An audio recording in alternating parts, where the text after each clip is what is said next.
Assalamualaikum warahmatullahi wabarakatuh. Kami dari kelompok 4, mata kuliah Teknik Pengambilan Keputusan Manajerial, kelas manajemen 3H.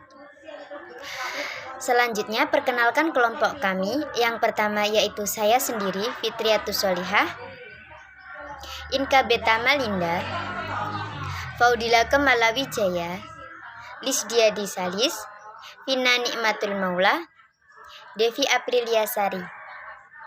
Dalam video kali ini, kelompok kami akan sedikit mempresentasikan tentang diagram fishbone.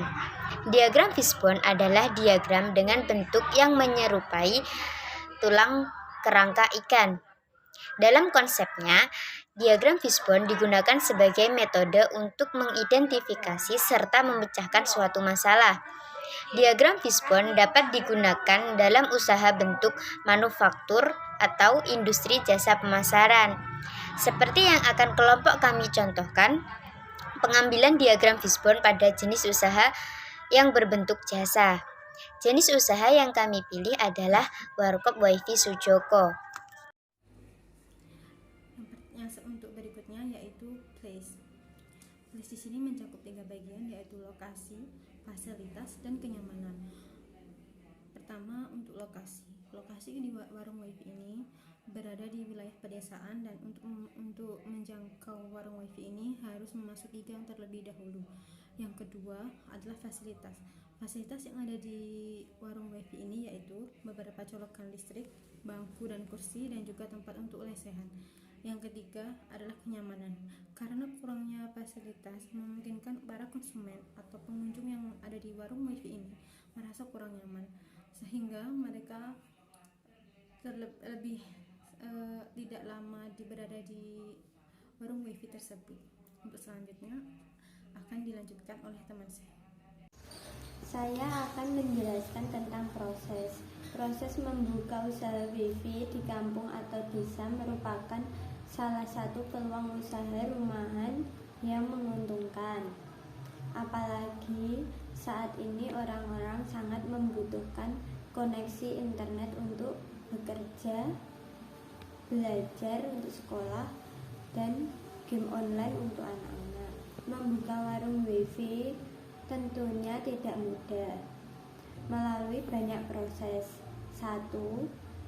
Karena ini tempatnya di rumah dan tempatnya di kampung, kita harus menjaga kebersihan agar anak-anak dan bapak-bapak yang ingin ke warung suasananya nyaman. Yang kedua, kita harus tetap mempromosikan warung agar banyak pelanggan dari luar desa kita. Yang keempat, setiap 1 minggu sekali mengganti suasana ruangan, entah tempat duduk yang diubah-ubah ataupun memberi hiasan agar anak-anak tidak bosan. Masalah: jika warung ramai saat hari libur sekolah, kita agak kewalahan untuk melayani pelanggan karena belum membuka lowongan pekerjaan untuk karyawan, dan sedikit sungkan sama tetangga karena suara yang sangat keras. Inilah masalah jika membuka warung wifi di sekitar rumah-rumah. Solusinya, setidaknya kita sudah meminta izin kepada ketua RT dan ke tetangga-tetangga sebelah. Solusi keduanya,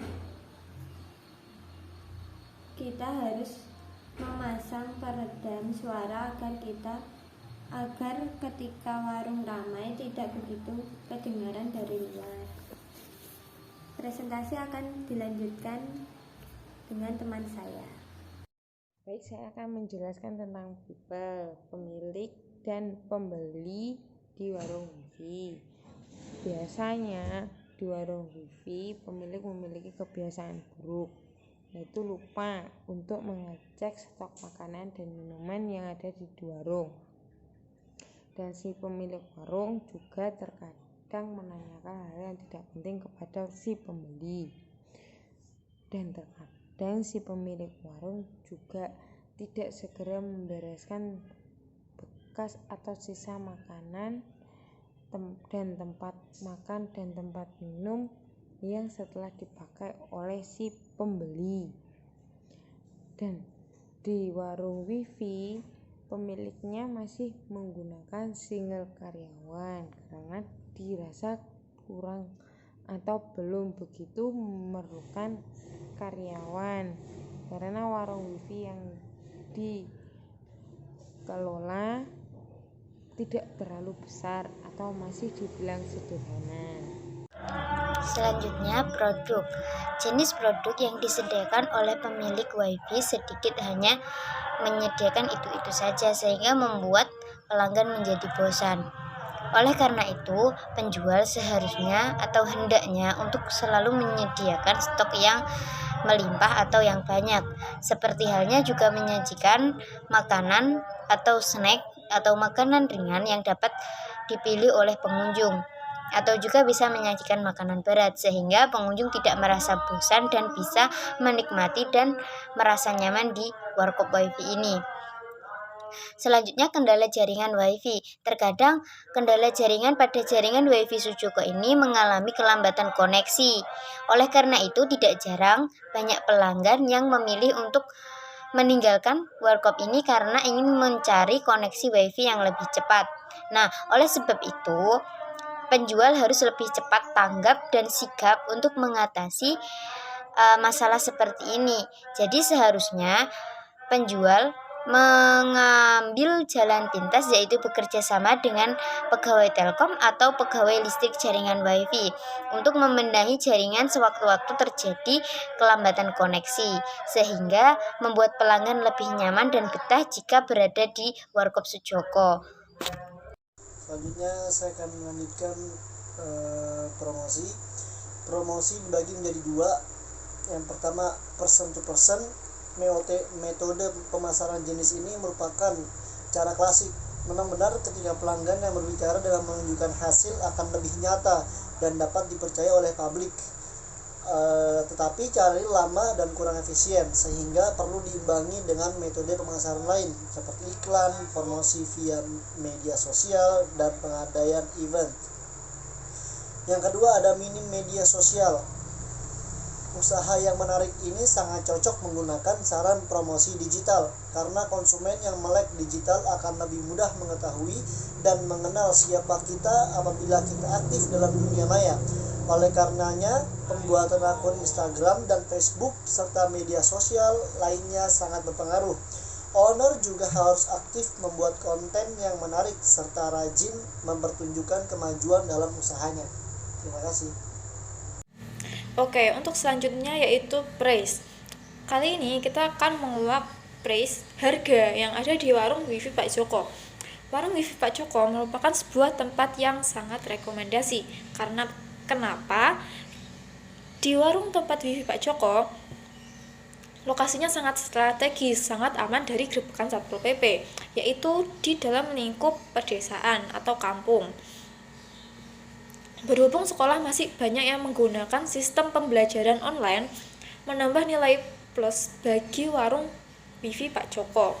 Menjelajahi dunia media memang sangat menyenangkan, apalagi sekarang banyak aplikasi-aplikasi hiburan, contohnya TikTok, IG, Twitter, dan masih banyak lagi.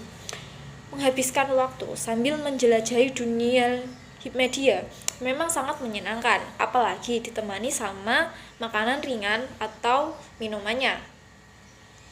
Di sini warung wifi Pak Joko juga menyediakan berbagai makanan ringan dan juga minuman. Berikut daftar menu harganya. Warung wifi harganya tuh 1.000. Untuk es Marimas harganya juga 1.000. Untuk pop ice itu 2.000. Untuk kopi itu 2.500. Untuk mie gelas satuannya 1.500. Untuk jajan-jajan snack lainnya itu 500 sampai 1.000. Sangat terjangkau kan? Ayo berkunjung, mari.